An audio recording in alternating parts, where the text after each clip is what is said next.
薑確實愈老愈辣，年過96歲嘅李嘉誠再做一單千億生意。日前長和宣布以逾1000億元出售中港以外碼頭業務，當中包括位於巴拿馬運河兩端嘅碼頭，金額已等於長和嘅總市值。成哥做生意，公司賺大錢未必係新聞，但今次生意對手卻非比尋常。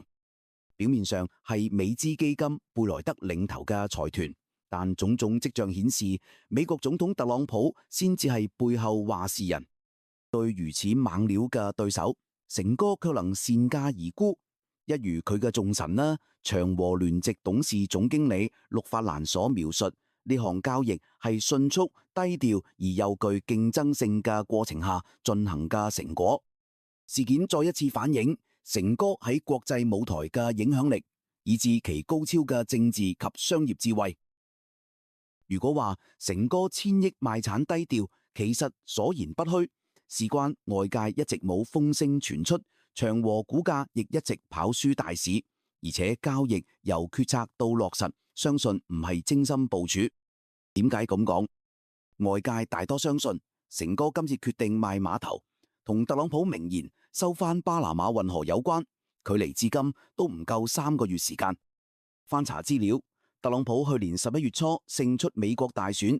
嗰陣未正式入主白宮，就開始大力表示要控制歐洲嘅格陵蘭，以及位於中美洲嘅巴拿馬運河，甚至為求達到目的，唔排除動用武力。點解特朗普政府如此睇重呢兩個地點？只要打開世界地圖，就會明白特朗普對格陵蘭及巴拿馬運河會有咁高度關注。格陵蘭位處於美洲以及歐洲中間，兼且喺北極圈範圍內，對美國而言具有高度戰略價值。事實上，美國喺格陵蘭早已設有軍事基地，正反映出格陵蘭嘅重要性。為求得到格陵蘭，更因此與盟友之一嘅丹麥發生爭拗，因為丹麥正係格陵蘭嘅宗主國。至於巴拿馬運河，同樣都係美國嘅戰略重地。運河為美洲東西兩邊貿易及運輸嘅咽喉，美國更係運河最大用家。2024年美國船隻對運河嘅使用量佔比高達75%，遠高於第二大用家中國佔比嘅21%。加上巴拿馬河於100年前由美國斥資7億美元廠，以及投入大量人力興建，並且多年嚟對巴拿馬運河有話事權。既然特朗普主張要讓美國重新強大起嚟，格陵蘭同巴拿馬運河睇嚟已係囊中之物。格陵蘭喺丹麥嘅強烈表達意見之後，特朗普政府暫時放軟手腳，但對巴拿馬運河一直保持強硬態度。國務卿魯比奧上任後首個外訪地點就係巴拿馬，並喺運河區一帶視察，可以見到特朗普政府對運河主權重視程度。中美洲多國一向以美國為首，特朗普多次發聲之後，巴拿馬政府即時採取行動，對長和旗下負責營運巴拿馬運河碼頭嘅公司進行審計，另有當地律師表示會對碼頭營運權入稟法院。反映出面臨多方壓力之後，巴拿馬政府亦即時採取行動，更宣布退出一帶一路。成哥縱橫國際商海數十載，自然對美國政府及巴拿馬政府嘅行動心領神會。雖然《華爾街日報》曾有報道，長和有意透過法律手段處理巴拿馬運河碼頭問題，但係碼頭業務只係長和旗下眾多業務中一項，未必值得對簿公堂。更何況對手係美國政府。據摩根大通喺2月初嘅時候發表嘅報告指出，港口業務佔長和整體約15%，單計巴拿馬碼頭嘅貢獻就更少，佔整體約1%。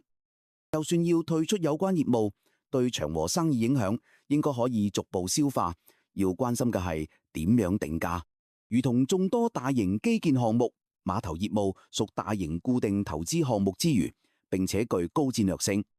因為在戰時商用港口即時可以變成軍港，利用有關碼頭裝卸戰略物資。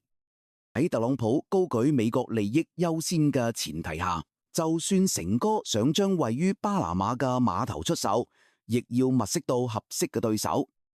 有合適對手之餘，亦要做到價錢夠靚，以及喺短時間內落實交易。前者係因為要向股東負責，至於後者喺目前地緣政局勢下並唔難理解。所以當長和公佈咗由美資貝萊德牽頭嘅財團收購有關碼頭業務，兼且作價高達1000億元時，自然獲得外界掌聲。公司股價單日狂升22%，兩日累升34.3%，就係最佳證明。貝萊德以142億美元收購長和持有嘅和記港口80%權益，而長和港口業務資產值喺2023年為126億美元，反映出交易存有溢價。同時，和記港口將償還長和嘅股東貸款，讓長和喺整宗交易收回190億美元現金，約1477億元。當交易尚未公佈嘅時候，長和於周二收市價為38.65，市值為1480億元，即一單交易收回嘅資金等同整間公司市值，自然係靚價。長和甚至有機會喺交易完成之後，向股東派發每股25元股息。據《金融時報》報道，今次談判由成哥親自領軍，長子兼長和主席李澤鉅與買家磋商。作為全球最大資產管理公司，貝萊德實為最適合買家之一。更何況該公司主席 Larry Fink 能夠同白宮聯絡，反映出公司嘅實力。